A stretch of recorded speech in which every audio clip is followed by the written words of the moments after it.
महर्षि दयानंद सरस्वती जी ने सत्यार्थ प्रकाश की रचना की है और इस अमर ग्रंथ सत्यार्थ प्रकाश के चौथे समोल्लास का हम सभी स्वाध्याय कर रहे हैं। इसमें पिछले दिनों बताया गया था, प्रश्न पूछा गया कि गृहस्थ आश्रम बड़ा है या छोटा है। तो महर्षि दयानंद सरस्वती जी उत्तर देते हैं कि न कोई बड़ा है और न कोई छोटा है, अपने अपने कर्म में सभी बड़े। ब्रह्मचर्य आश्रम अपने कर्म के कारण बड़ा है, गृहस्थ आश्रम अपने श्रेष्ठ कर्म के लिए बड़ा है, वानप्रस्थ आश्रम अपने लिए बड़ा है और संन्यास आश्रम अपने कर्मों के लिए बड़े हैं। तो सब अपने अपने कर्मों के आधार पर श्रेष्ठ कहते हैं।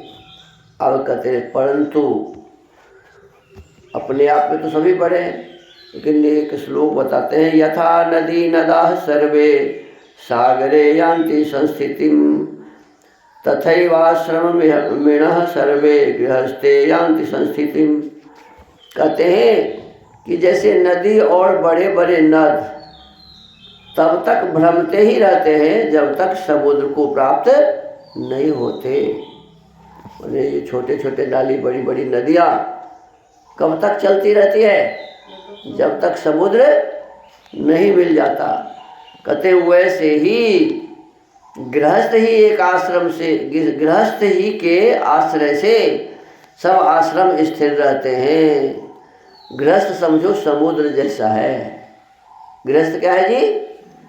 समुद्र जैसा है, क्योंकि ब्रह्मचारी भी गृहस्थ से ही होता है। गृहस्थ आश्रम न हो तो ब्रह्मचारी होगा ही नहीं। ब्रह्मचारी का भोजन कौन देगा? ब्रह्मचारी खाएगा कैसे? तो ये सभी भार किसके ऊपर होता है जी? गृहस्थ के ऊपर में। तो कहते हैं जैसे सभी नदियां समुद्र में जाती है, ऐसे ही गृहस्थ आश्रम सभी आश्रमों का आश्रय स्थल है। गृहस्थ ही के आश्रय से सब आश्रम स्थिर रहते हैं। वानप्रस्थ भी, संन्यास भी। भोजन तो सन्यासी को भी करना होता है, भोजन तो वानप्रस्थी को करना भी होता है, भोजन तो ब्रह्मचारी को भी करना होता है। तो ये भोजन, कपड़े और मकान की बातें गृहस्थ आश्रम का मुख्य कर्तव्य होता है। तो गृहस्थ आश्रम वालों के आश्रय से ही ये तीनों आश्रम रहते हैं, इसीलिए उसकी श्रेष्ठता है।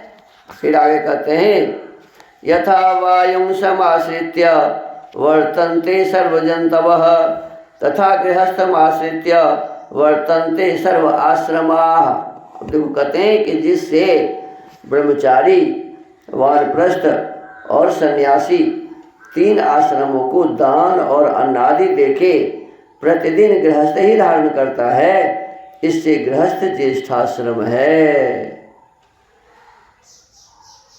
गृहस्थ आश्रम वानप्रस्थियों का, सन्यासियों का और ब्रह्मचारियों का प्राण के समान है। बिना अन्न भोजन का कोई जीवित नहीं रह सकता। तो इससे इनके प्राण की रक्षा कौन करता है जी? गृहस्थ करता है। तो कहते हैं इसीलिए गृहस्थ आश्रम सभी आश्रमों में ज्येष्ठ आश्रम है। क्या है जी? गृहस्थ आश्रम सभी आश्रमों में ज्येष्ठ आश्रम है, अर्थात सब व्यवहारों में धुरंधर कहता है। कहते हैं यस्मात् प्रयोप्याश्रमिणो दानेनान्नेन चान्वहं गृहस्थे नैव धार्यन्ते तस्मात् ज्येष्ठाश्रमो गृही।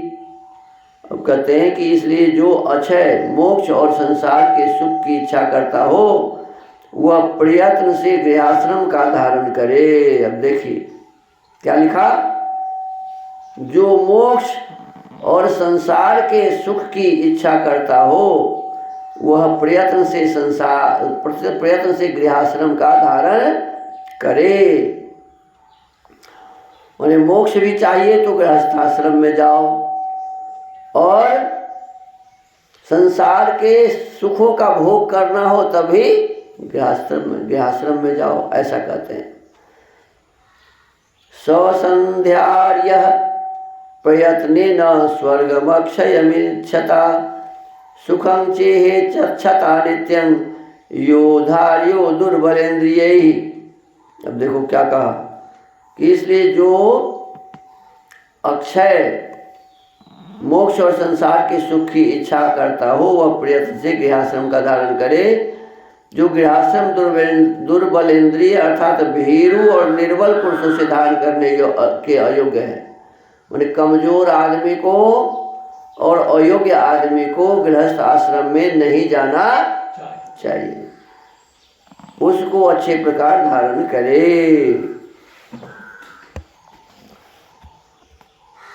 तो इस प्रकार से गृहस्थ आश्रम को इसमें श्रेष्ठ आश्रम बताया गया है। अब अपने आप में वैसे सभी बड़े हैं, लेकिन गृहस्थ आश्रम की विशेषता बताया कि गृहस्थ के माध्यम से ही ब्रह्मचारी, वानप्रस्थी और सन्यासी का पालन होता है। इसीलिए गृहस्थ आश्रम सभी आश्रमों में श्रेष्ठ है। और कहा कि संसार के सुख और मोक्ष की भी प्राप्ति करनी है तो गृहस्थ आश्रम को प्रयत्न से धारण करना चाहिए। लेकिन दो जनों को गृहस्थ आश्रम धारण नहीं करना चाहिए। किसको? जो शरीर से बीमार है, कमजोर है। और दूसरी बात इसमें बताया कि जो अयोग्य है, क्या कहा? जिसके इंद्रिय दुर्बल हैं, ऐसे पुरुष को दुर्बल इंद्रिय अर्थात भीरू, डरपोक और निर्बल पुरुषों को ये आश्रम धारण नहीं करने चाहिए। इसलिए जितेंद्रिय का कौन जीत, अपने इंद्रियों को कौन जीत सकता है? जो विद्वान होगा, जो समझदार होगा। तो विद्वान और समझदार व्यक्ति ही गृहस्थ आश्रम को धारण करे।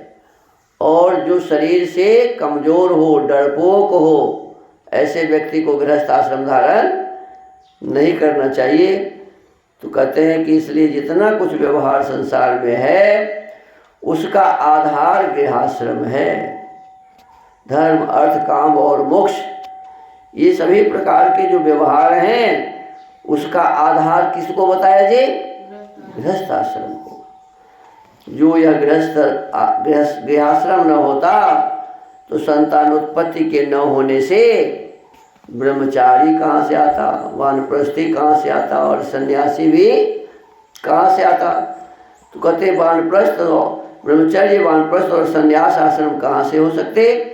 जो कोई गृहस्थाश्रम की निंदा करता है, कहते हैं वही निंदनीय है, और जो प्रशंसा करता है वही प्रशंसनीय है। परंतु तभी गृहस्थाश्रम में सुख होता है जब स्त्री पुरुष दोनों परस्पर प्रसन्न, विद्वान, पुरुषार्थी और सब प्रकार के व्यवहारों के ज्ञाता हो। अब देखो गृहस्थ आश्रम में सुख मिलने के साधन बताते हैं क्या?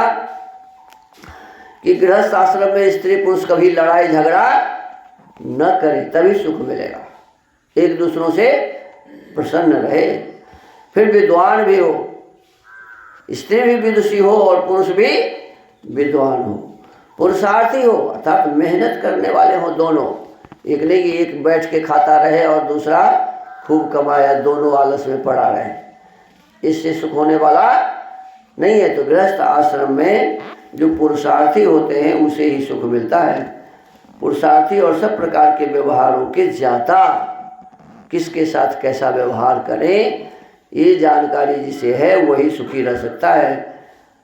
इसलिए गृहस्थाश्रम के सुख का मुख्य कारण ब्रह्मचर्य और पूर्वोक्त स्वयंवर विवाह है। विवाह गुण कर्म के अनुसार स्वयंवर हो और ब्रह्मचर्य का ठीक से पालन करे ब्रह्मचारी, तो फिर गृहस्थ में जब जाएगा तो उस गृहस्थ के आनंद का पारावार नहीं रहेगा, अत्यंत ही आनंद को प्राप्त करेगा। इसलिए ब्रह्मचर्य अवस्था में अपने शरीर को मजबूत बनाना चाहिए।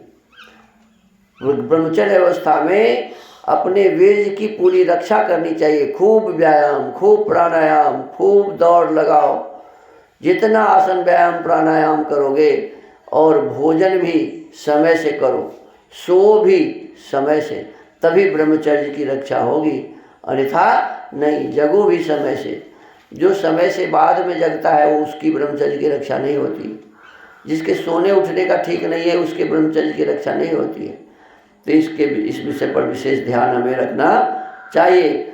आज ये चौथा समुल्लास हमारा पूरा हुआ।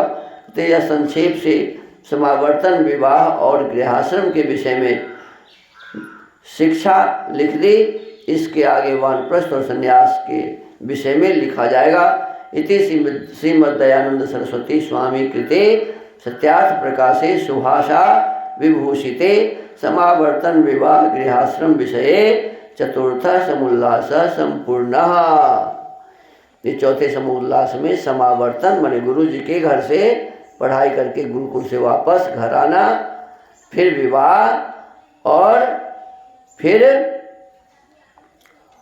समावर्तन विवाह संस्कार, ये विशेष रूप से इसमें है।